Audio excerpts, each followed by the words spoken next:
Dek, Apa, Kak? tolong dong buangin sampah. Oke, Kak.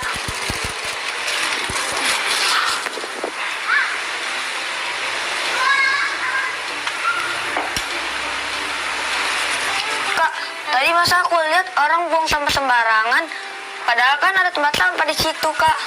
Wah, nggak bener tuh orang kayak gitu tuh. Kamu jangan contoh kayak gitu ya. Pakai dulu tuh sanitizer, biar bersih tangannya. Iya, Kak.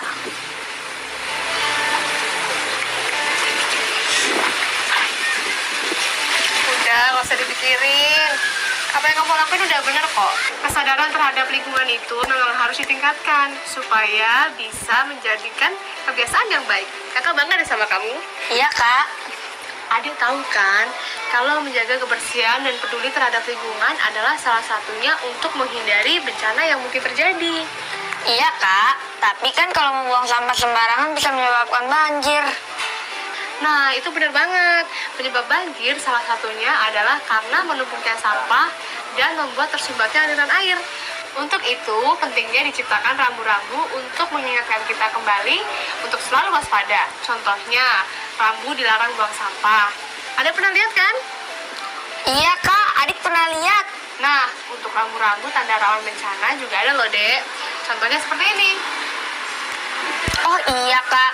Aku punya tugas mencatat rambu tanda rawan bencana di daerah tempat tinggal kita, Kak.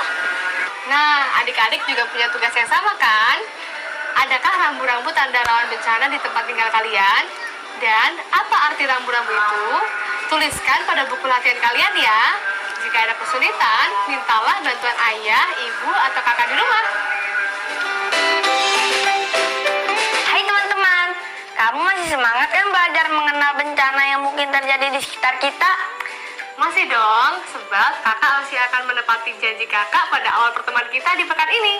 Kita akan membahas mengenai jenis bencana akibat ulah manusia dan pencegahannya agar bencana ini tidak terjadi dan menimpa kita, serta juga turut menjaga bumi kita dari segala jenis bencana.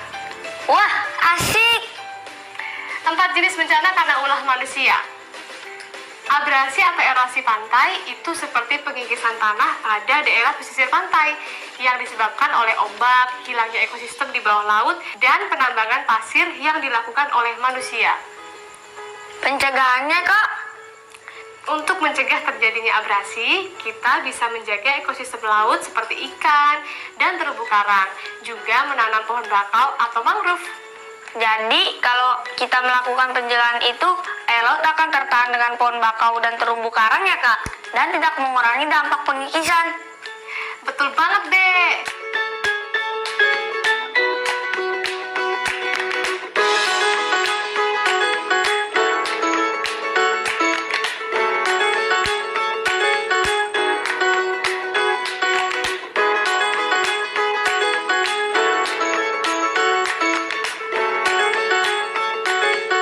Ya udah, kita lanjut ya. Yang kedua adalah bencana banjir. Keadaan di mana suatu daerah tergenang oleh air dalam jumlah yang sangat besar. Penyebab banjir bisa karena curah hujan yang cukup tinggi, atau penyebab lainnya adalah masyarakat yang membuang sampah sembarangan seperti ke sungai atau aliran air. Adik tahu seperti orang yang adik lihat buang sampah sembarangan itu ya, Kak? Nah, betul tuh. Kalau pencegahannya aku tahu, Kak. Jangan membuang sampah sembarangan ya, Kak? Iya dong, tepat sekali. Bencana karena ulah manusia yang ketiga adalah kebakaran hutan.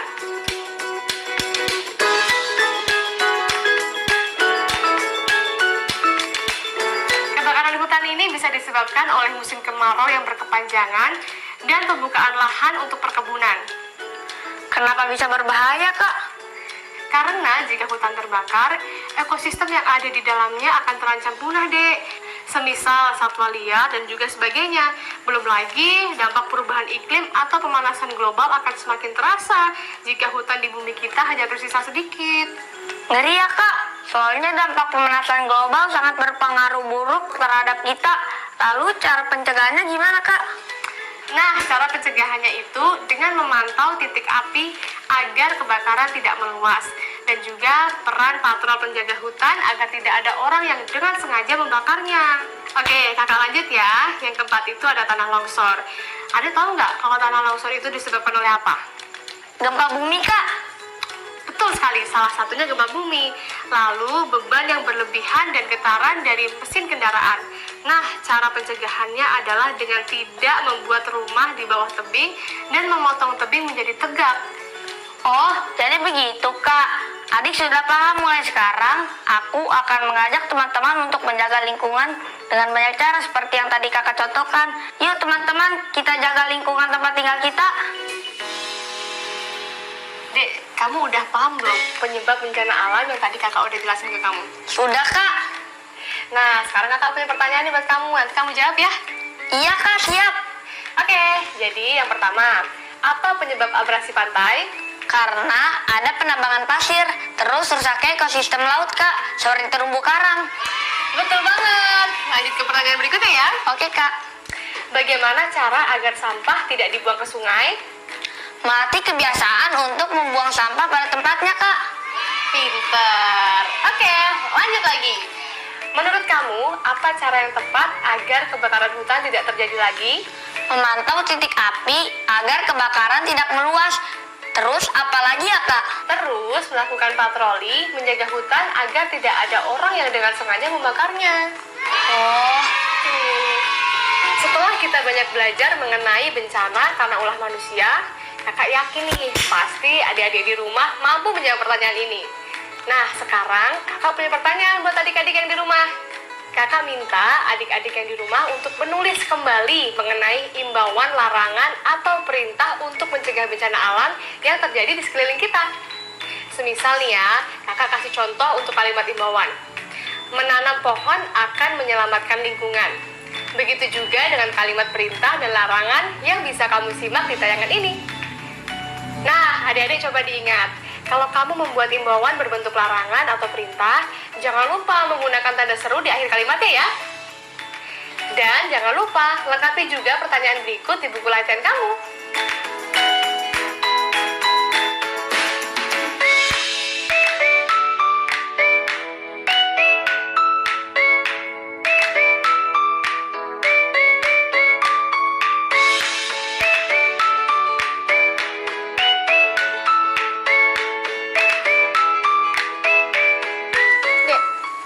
apa, Kak?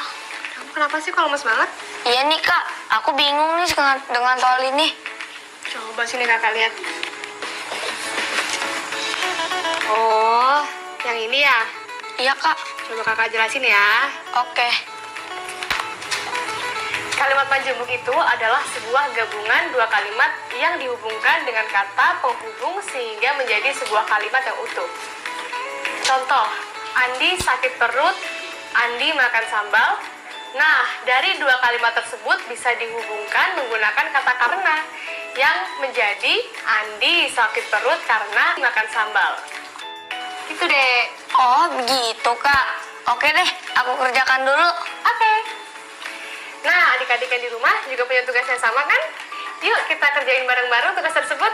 Nah, ayo kita coba bahas satu soal aja. Nomor 1, Arya menjadi juara kelas karena titik-titik. Ya, betul sekali. Kita bisa mencari alasan yang berhubungan sehingga kalimatnya menjadi Arya menjadi juara kelas karena ia rajin belajar. Gimana nih adik-adik yang di rumah? Gampang banget kan? Silahkan kamu lanjut kerjakan ya sisa soalnya.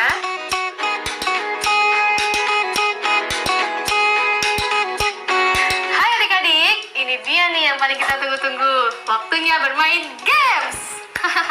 Jadi untuk games kali ini, kalian dapat melengkapi kalimat ini dengan kalimat yang sesuai dengan pengalaman kalian. Kalian siap? Untuk pertanyaan pertama yaitu, Ibu tersenyum gembira karena titik-titik. Maka kalimat yang tepat untuk melengkapi kalimat tersebut adalah Karena adik giat belajar. adik yakin. Iya, Kak. Bagaimana smart screen? Yeay, jawabannya benar. Ini dia bentuk kalimat majemuk yang sama dengan kata hubung yang mempunyai sebab dan akibat. Gimana dengan jawaban adik-adik? Kita lanjut ke pertanyaan berikutnya ya. Ayo adik-adik, langsung aja kita mulai. Disimak ya. Silakan smart screen. Titik-titik karena menjadi juara kelas? Coba adik-adik yang di rumah, kira-kira jawabannya apa sih? Gimana? Udah dijawab? Oke, lanjut ke kalimat terakhir ya. Bapak membawa oleh-oleh untuk Bagas karena titik. Wah, rupanya adik bisa jawab semuanya ya. Coba kalau adik-adik di rumah gimana? Bisa jawab juga dong pastinya. Luar biasa. Silahkan cek atau konfirmasi jawaban kalian pada orang tua atau wali kamu di rumah ya. Oke, sudah dulu ya adik-adik. Lanjut lagi gamesnya nanti. Hai teman-teman, aku habis mengisi jurnal membaca aku nih. Wah, sudah semakin banyak ya. Bagaimana dengan kalian? Jangan lupa menuliskannya ya. Jika sudah, kalian harus membacanya setiap hari. Lalu, selalu mendapatkan pelajaran baru. Jangan lupa berikan tanda centang ya pada kolom di lembar refleksi yang sudah disediakan agar kamu nantinya dapat berdiskusi dengan ayah, ibu, atau kakak di rumah. Semangat! Semangat! Wortel nih sama tomat beberapa buah. Kalau semua ini dibeli ibu harganya 5.000, berarti harga masing-masing wortel sama tomatnya berapa, Kak? Nah, tepat sekali nih, Dek. Kita coba kerjakan soal berikut ini ya, supaya lebih mudah memahaminya. Yuk! Ayo, Kak. Coba perhatikan gambar ini. Jika ada penjumlahan 4 tomat yang hasilnya 28, 1 tomat dikali 1 wortel adalah 21, dan 1 wortel dikali 1 jamur dikurang 1 tomat adalah 17. Maka, A. Berapa nilai tomat? B. Berapa nilai wortel? C. Berapa nilai jamur?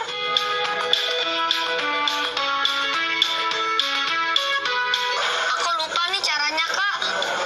Nah, jadi gini deh caranya. Kalau hasil penambahan 4 tomat hasilnya 28, maka jumlah 1 tomat sama dengan 28 dibagi 4. Coba berapa itu, Dek? 7, Kak. Berarti 1 tomat memiliki nilai 7 ya, Kak. Terus kalau ini tomat dikali sama wortel hasilnya 21. Gimana, Kak? Coba, Dek. Tadi kan 1 tomat itu sama dengan 7 kan, Dek? Jadi 7 kali berapa supaya hasilnya 21? Aku tahu, Kak. Aku bisa perkalian nih. Aku sudah diajarkan oleh Bu Guru. 7 dikali 3 ya, Kak. Bener banget. Gimana? Udah ngerti kan sekarang? Sudah, Kak. Tapi aku kesulitan jawab soal selanjutnya, Kak. Ya udah kalau gitu, yuk kita kerjain bareng. Jika tadi kita sudah dapatkan 1 tomat sama dengan 7 dan 1 wortel sama dengan 3, maka untuk mencari jamur 3 dikali berapa yang ketika dikurang 7 sama dengan 17. 3 dikali jamur sama dengan 17 ditambah 7 sama dengan 24. 3 dikali jamur sama dengan 24. Nah, sekarang kita cari nilai jamurnya. Oh iya, tahu, Kak. Berarti 24 dibagi 3 hasilnya 8, Kak. Berarti jamur sama dengan 8. Yeay, hebat. Sekarang kamu udah ngerti kan? Sudah, Kak. Berarti Ade juga bisa nih ngitung tomat dan wortel milik Ade. Bisa, Kak. Coba Ade kerjain ini ya. Ini soal terakhir nih. A.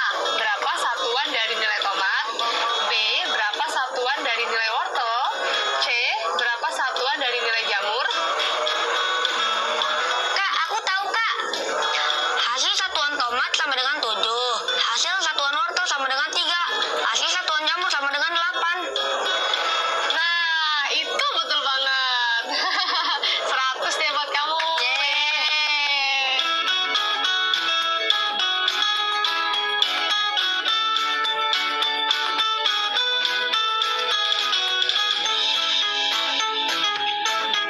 Erupsi gunung api. Apakah kamu tinggal di dekat pegunungan atau pernah mendaki gunung? Indonesia memiliki sangat banyak gunung. Beberapa di antaranya adalah gunung api yang dapat mengeluarkan magma atau gas maupun cairan lainnya ke permukaan bumi. Proses pelepasan magma atau bahan panas lainnya dari perut gunung api ini disebut dengan erupsi atau letusan vulkanik. Aktivitas gunung api dapat diklasifikasikan dalam 4 kategori berikut. 1. Normal. Ditandai dengan mulai meningkatnya aktivitas seismik dan vulkanik, tidak ada perubahan aktivitas secara visual maupun seismik, tidak ada perubahan aktivitas vulkanik atau dasar.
lahar hujan dan kemungkinan dapat terlanda aliran awan panas. Misalnya, ada desa merah yang berjarak 2,1 km dari gunung api, maka kita perlu bulatkan dulu jaraknya ke satuan terdekat.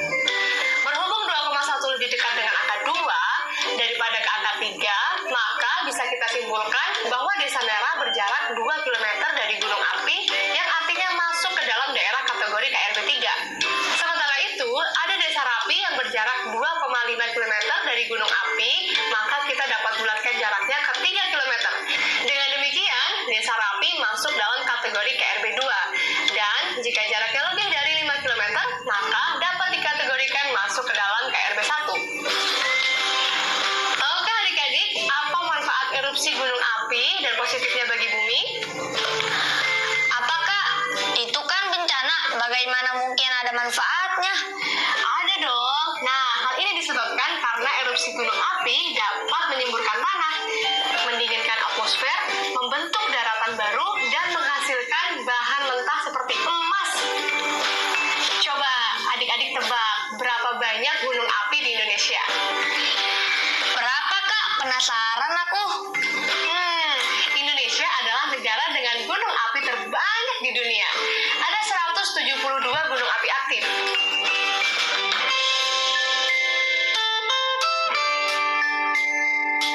Dek, kenapa kamu bingung gitu kelihatannya?